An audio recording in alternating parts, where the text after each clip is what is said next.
আসসালামু আলাইকুম রহমতুল্লাহ। আজকের ভিডিওতে আমি বাংলাদেশের জাতীয় ফুটবল দলের বর্তমানে যারা খেলছে এবং যারা যেই সামনের চার জাতীয় একটি টুর্নামেন্ট হচ্ছে ফুটবল সেপ্টেম্বরে, সেই টুর্নামেন্টে যারা অ্যাভেলেবেল হতে পারে তাদেরকে নিয়ে আমি আজকের এই ভিডিওতে কথা বলবো। আমি যদি সবার শুরুতে গোলকিপিং নিয়ে কথা বলি, তাহলে গোলকিপিংয়ে গত যে ম্যাচটা সান মেরিনোর সাথে, সেই ম্যাচে তিনজন গোলকিপার ছিল: জিকু, সুজন এবং মিতুল মার্মা। আমার মতে এই তিনজন থেকে যে কোনো একজন বাদ পড়ে যেতে পারেন, সেটা হয়তো সুজন কিংবা বাকি যে দুজন আছে তাদের দুজন থেকে একজন। সেখানে আমি আমার মতে শ্রাবণ সেখানে জায়গা পাওয়ার অন্যতম দাবিদার, কারণ সেই মালদ্বীপের যে টুর্নামেন্টে খেলেছে সেখানে দারুণ পারফরমেন্স করেছে। এরপর যদি আমি সেন্টার ব্যাক অপশনে আসি, তাহলে তিনটি অপশন আমাদের হাতে আছে: শাকিলা, তপু বর্মন এবং তারেক কাজী। এবং এই তিনজনই পরের ম্যাচেও থাকছেন, এটাই স্বাভাবিক। এরপর আমি যদি লেফট ব্যাক অপশনে যাই, তাহলে গত ম্যাচে ইসা ফয়সাল এবং জায়ান আহমেদ খেলেছিল, তারা দুজনই স্কোয়াডে ছিল। এই দুজনই আবারও সুযোগ পেতে যাচ্ছে 23 জনের স্কোয়াডে। এরপর আমি যদি রাইট ব্যাক অপশনে যাই, সেখানে সাদউদ্দিন দুর্দান্ত ফর্মে আছে। সাদউদ্দিন, তার সাথে বিশ্বনাথ, তার কোয়ালিটি সম্পর্কে আমরা সবাই জানি। এই দুজনেই আমার মতে এই স্কোয়াডে থাকা উচিত। তাজউদ্দিনকে লাস্ট যেই স্কোয়াড সেটার সাথে রাখা হয়েছিল, কিন্তু আমার মনে হয় না যেখানে সাদউদ্দিন এবং বিশ্বনাথ ঘোষ আছেন সেখানে আরেকটা এক্সট্রা রাইট ব্যাকের দরকার আছে বলে। এরপর যদি আমি মিডফিল্ড অপশনে যাই, গত ম্যাচে সোহেল রানা জুনিয়র, সোহেল রানা সিনিয়র, হামজা চৌধুরী, এরপর হৃদয়, কাজেম শাহ, শমিত সোম, জামাল ভুঁইয়া, মুরসালিন, এরা সবাই ছিলেন। আমার মতে এখানেও তেমন একটা চেঞ্জ আসবে বলে আমার মনে হয় না। যদি কোচ মনে করেন যে এখানে চেঞ্জ দরকার, তাহলে সে তো হয়তো দুই একটি চেঞ্জ আসতে পারে বড়জোর।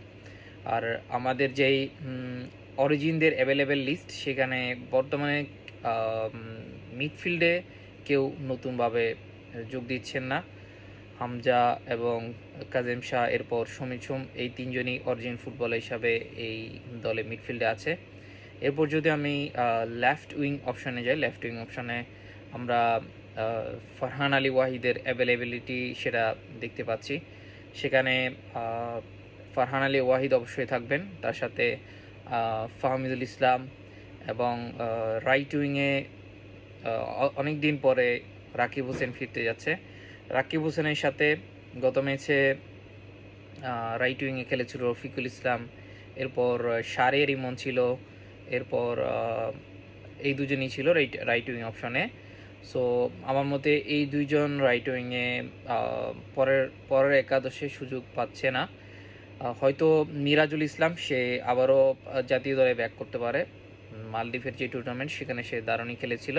অথবা আমরা যদি অ্যাডাম আব্বাসের পারফরমেন্স অনূর্ধ্ব-20 দলে দেখতে পাই, সে যদি অনূর্ধ্ব-20 দলে দারুণ পারফরমেন্স করেন, তাহলে হয়তো অ্যাডাম আব্বাস এই দলে সুযোগ পেয়ে যেতে পারেন।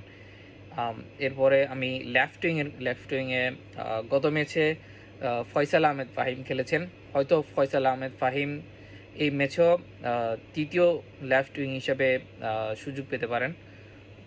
এরপর আমি যদি স্ট্রাইকিং পজিশনে আসি, স্ট্রাইকিং পজিশনে আমরা জানতে পেরেছি জায়ান হাকিমের হয়তো সেপ্টেম্বরের এই উইন্ডোতে যোগ দেওয়ার সুযোগ আছে, কিন্তু এটা এখনও পর্যন্ত ফুল চান্স না, 50-50 চান্স।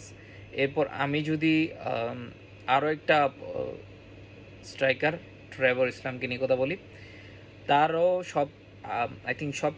অনেক কাজই তার হয়ে গেছে, কিন্তু সে এখনই বাংলাদেশ দলের সাথে যোগ দিচ্ছে না। তার যোগ দেওয়াটাও 50-50, কারণ সে বলেছে হয়তো বছরের শেষে কিংবা 2027 সালের শুরুতে সে যোগ দিতে পারে।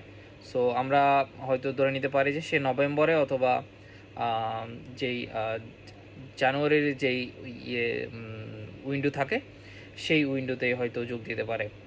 সো আমাদের আক্রমণ ভাগে এখন অপশন হচ্ছে ফারহান আলী ওয়াহিদ, ফাহমিদুল ইসলাম, রাকিব হোসেন, এর সাথে রাইট উইংয়ে হয়তো আমরা মিরাজুলকে আবারও দেখতে পারি। এরপর যদি অ্যাডাম আব্বাস ভালো করেন তাহলে অ্যাডাম আব্বাস এই দলের সাথে যুক্ত হতে পারেন। স্ট্রাইকিং পজিশনে আমি জাহান হাকিম, ট্রাভর ইসলামের কথা বলেছি, তাদের চান্স আসলেই 50-50। এখনও কেউ বলতে পারছে না যে তারা আসলেই সেপ্টেম্বর উইন্ডোতে খেলবে কিনা। এখন জুলাই মাসের শেষ, আগস্ট মাস বাকি আছে, আর মাত্র হয়তো দেড় মাস বাকি আছে সেপ্টেম্বর উইন্ডোয়ের। এর মধ্যেই আই ডোন্ট নো তাদের কাজ সব কাজ শেষ হবে কিনা, কিংবা ট্রেভর ইসলাম এই উইন্ডোতে যোগ দিবে কিনা সেটা সময়ের সাথে বলে দেওয়া যাবে কারা কারা এই স্কোয়াডের সাথে ফাইনালি যোগ। এটা শুধু আমার নিজের একটা ধারণা এবং নিজের একটা মতামত আমি আপনাদের সাথে শেয়ার করলাম। আপনারা অবশ্যই কমেন্ট করে জানাতে পারেন এই স্কোয়াডের সাথে কারা যুক্ত হতে পারে এবং কারা বাদ পড়তে পারে।